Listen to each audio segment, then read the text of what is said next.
नमस्कार. मुंबई आउटलुकमध्ये आपले स्वागत आहे. 1.5, 5, 7, 9 आणि 11 दिवसांचा गणपती आपल्याला माहीत आहे.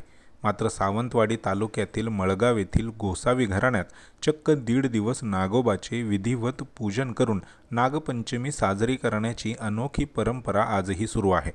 मळगाव रस्तावाडी येथील गोसावी घराण्यात गेली 150हून अधिक वर्ष ही 1.5 दिवसाची नागपंचमी साजरी होत आहे. विशेष म्हणजे 1.5 दिवसांचा हा नागोबा चक्क 5 फणांचा असतो. श्रावण महिन्यातील पहिला सण म्हणून नागपंचमी सणाला विशेष अशी ओळख आहे.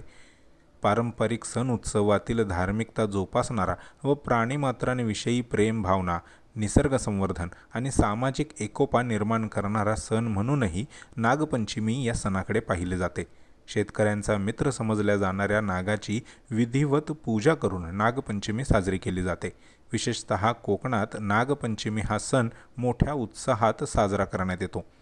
मातीच्या नागप्रतिमेचे पूजन करून तिला लाह्या व दुधाचे नैवेद्य दाखविला जातो. सकाळी मूर्ती आणून सायंकाळी 5च्या सुमारास अळवाच्या पानावर विसर्जन केले जाते. मात्र मळगाव रस्तावाडी येथील गोसावी घराण्यात चक्क 1.5 दिवस नागोबाची 5 फणांची प्रतिमा पूजन करून नागपंचमी साजरी करण्याची प्रथा आजही सुरू आहे. हे आता आम्ही 150 वर्षापासून वडिलांपासून पूर्वजांपासून आम्ही चालत आलेली आहे. 150 वर्षापूर्वी परंपरा म्हणजे त्यावेळी कसं आम्ही भाडोत्री राव तिकडे तिकडे बरं आता नवीन ही वास्तू बांधली आम्ही एकत्र येऊन हे करतो. त्यावेळी पण एकत्र येऊन करतो. पण काय होतं त्यावेळी कसं वारुळाची माती आणून आम्ही असं मूर्ती तयार करायचो आणि ती पूजेक लावायची.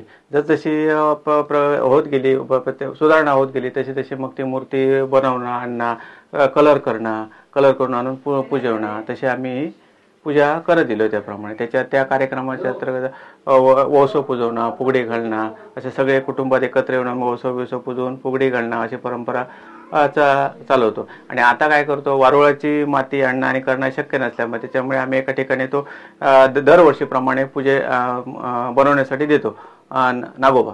त्याच्यामुळे ते काय करतात नागोबा दरवर्षाप्रमाणे आमचं बनवतात आणि नागोबा आम्ही पूजेक लावल्यानंतर वारुळाची पूजा करतो.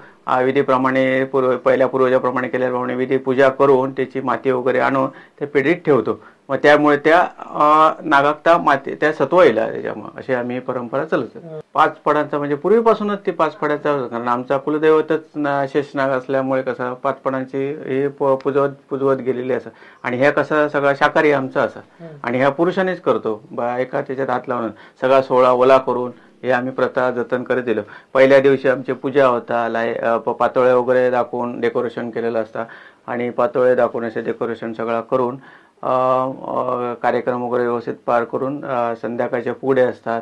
रात्रीची भजन वगैरे करतो आणि फुगड्या परंपरा भजन आणि दुसरे दिवस परत 1.5 दिवसासाठी सकाळ संध्याकाळचे भजन असतात. कार्यक्रम असे एकत्र येऊन सगळं कुटुंब भजन केलं जातं. परत त्यावेळी तुपाच्या करंज्या वगैरे करून दाखवले जातात आणि संध्याकाळी त्याच्या शेगलाच्या भाजीचा शेगलाची भाजी आणि त्याचं निवेद्य करून आम्ही अळवात त्याचं विसर्जन करतो.